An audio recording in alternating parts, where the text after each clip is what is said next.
ये है talks news network और आप देख रहे हैं पॉलिटॉक्स, राजनीति का कच्चा चिट्ठा। सबसे पहले तो मैं इलेक्शन कमीशन का आभार मानता हूं कि एक 2 दिन का विराम बीच में मिल गया और मेरा ये सौभाग्य है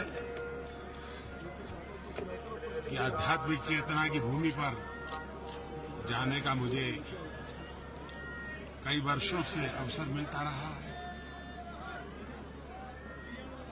इन दिनों केदारनाथ बार बार आने का मौका मिलता है। केदारनाथ में जब आपदा आई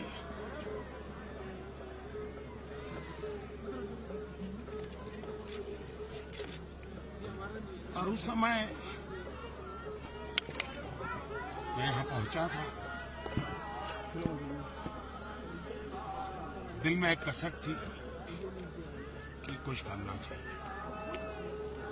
गुजरात में रहते हुए अपनी तरह से कुछ न कुछ करता रहता था, लेकिन प्रधानमंत्री बना, सौभाग्य से यहाँ उत्तराखंड में भी अनुकूल सरकार बनी।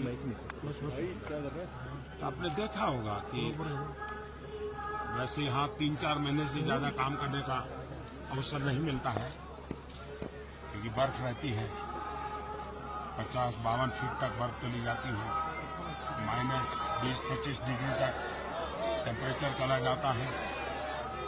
और जब काम पीक पर होता है तो करीब 800,000 लोग काम करते हैं और इसका एक मास्टर प्लान बनाया है, उसके आधार पर इसके विकास का काम चल रहा है। एक तो मेरे मन में रहता है कि समय मिले तो इसका रिव्यू भी करूं, और दूसरा इस धरती से हमारा एक विशेष नाता भी रहा है, तो आने का मन कर जाता है। कल से मैं यहाँ हूँ, 2 दिन यहाँ एक गुम्फा में रहने चला गया था। एकांत अवसर बहुत लंबे अरसे के बाद मिला और सामने ही 24 घंटे बाबा के दर्शन हो सकते हैं, ऐसी वो गुफा है। उसमें छोटी सी छेद किया हुआ है, वहां से भी उसको दर्शन करता रहता हूँ। तो एक प्रकार से मैं वर्तमान के हिंदुस्तान के वातावरण से पूरी तरह बाहर था, अलिप्त था, यहीं खोया हुआ था। न कोई कम्युनिकेशन रखा था, न कोई अपने आप में था। यहाँ का जो डेवलपमेंट का मेरा मिशन है, उसमें प्रकृति, पर्यावरण और पर्यटन, वो तो हर प्रकार से संभाला जाए, लेकिन यहाँ की आस्था और श्रद्धा है, उसको हम और अधिक संभालने के लिए क्या केयर कर सकते हैं।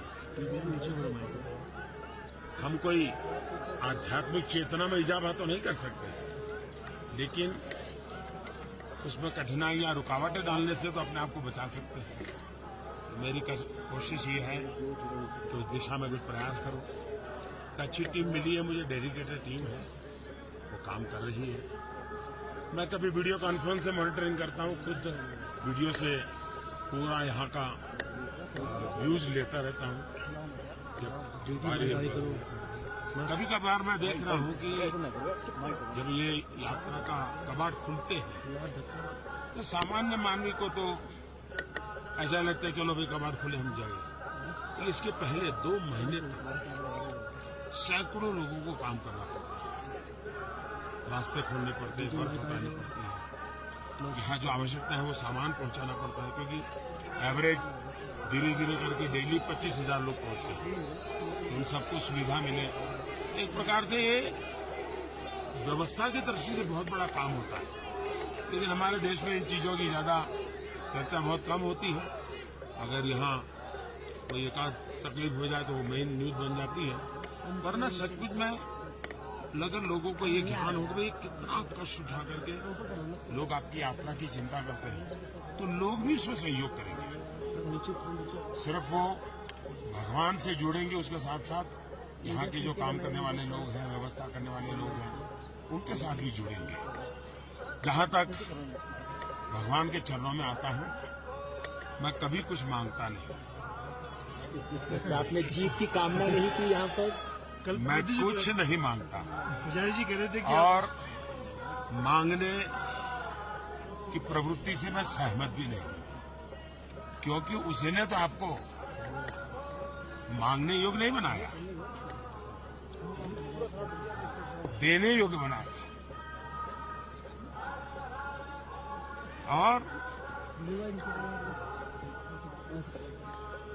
ऐसी जगह पे जाकर के ईश्वर ने देने योग्य उसको जो क्षमता दी, वो उसने समाज देवता को देनी चाहिए। और समाज देवता, अध्यात्म देवता, उसका मिलन निरंतर बना रहता है। भगवान शिव जी, भगवान केदारनाथ, बाबा भोलेनाथ न सिर्फ भारत की, पूरी मानव जाति के सुख समृद्धि कल्याण के लिए उनके आशीर्वाद बने रहे।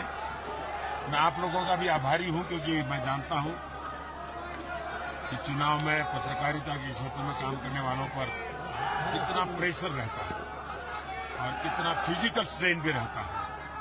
और मई जून के चुनाव लेने तो अपने आप में बड़े कठिन होते हैं। उसके बावजूद भी आप लोग समय निकाल करके यहाँ पहुंचे। आपके माध्यम से उत्तराखंड को और केदारनाथ को जरूर लाभ होगा, कि लोगों को विश्वास बैठेगा भी अब केदारनाथ में उस आपदा के बाद काफी व्यवस्थाएं हो गई है, आप आराम से जा सकते हैं। ये है टॉक्स न्यूज नेटवर्क और आप देख रहे हैं पॉलिटॉक्स, राजनीति का कच्चा चिट्ठा।